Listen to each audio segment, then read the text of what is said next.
പോയി ചോദിക്ക് ചെറുപ്പക്കാരാ, ഒന്ന് പോയി ചോദിക്ക് ചെറുപ്പക്കാരാ. രോഗം പിടിച്ചിട്ട് വീടിന്റെ മൂലയിൽ ഉമ്മയ്ക്ക് ഡബിൾ കോട്ട് കട്ടിലില്ല, ഉമ്മാന് AC ഇല്ല, ഉമ്മയ്ക്ക് അറ്റാച്ച്ഡ് ബാത്റൂമില്ല, കളർ ലൈറ്റുകളില്ല. വീടിന്റെ ഒരു മൂലയിൽ കിടക്കുന്ന നിന്റെ പ്രിയപ്പെട്ട മാതാവിന്റെ ചാരത്ത് നിന്നിട്ട് ഒന്ന് ചോദിക്കണം, ഉമ്മ എന്റെ കൈകൊണ്ട് ഞാൻ ഇത്തിരി ഭക്ഷണം പാലിത്തരട്ടെ.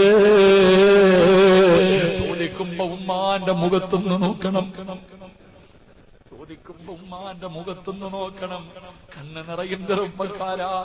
സന്തോഷം കൊണ്ട് പടച്ചവനെ, എന്റെ പൊന്നു മോനെന്നെ മറന്നില്ലല്ലോ. ഒരിക്കലെങ്കിലും നിന്റെ കൈകൊണ്ട് നിന്റെ ഉപ്പയ്ക്കൊന്ന് ഭക്ഷണം വാരിക്കൊടുക്കണം. അല്ലാഹുവേ, ജീവിച്ചിരിക്കുന്ന ഞങ്ങളുടെ മാതാപിതാക്കൾക്ക് നീ ദീർഘായുസ് കൊടുക്കണേ അല്ലാ. ഈ സദസ്സിലിരിക്കുന്ന പല ഉപ്പമാരുടെയും കണ്ണ് നിറയുന്നുണ്ട്.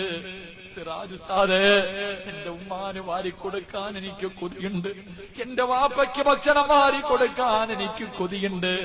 പക്ഷേ രണ്ടുപേരും പള്ളിക്കാട്ടിലല്ലേ, രണ്ടുപേരും കബറിന്റെ അകത്തല്ലേ. വാപ്പാ, നിന്റെ കണ്ണ് നിറഞ്ഞാ മതി. ഈ സദസ്സിലിരുന്നിട്ട് നിന്റെ ഉപ്പയ്ക്കും ഉമ്മയ്ക്കും ഒരു നേരം പോലെ എന്റെ കൈ കൊണ്ട് വാരിക്കൊടുക്കാൻ അല്ലാഹു എനിക്ക് ഭാഗ്യം തന്നില്ലല്ലോ. അതിനു മുമ്പേ അവരങ്ങ് മരിച്ചുപോയല്ലോ. നിന്റെ മനസ്സൊന്ന് നൊന്താൽ, നിന്റെ കണ്ണൊന്നു നിറഞ്ഞാ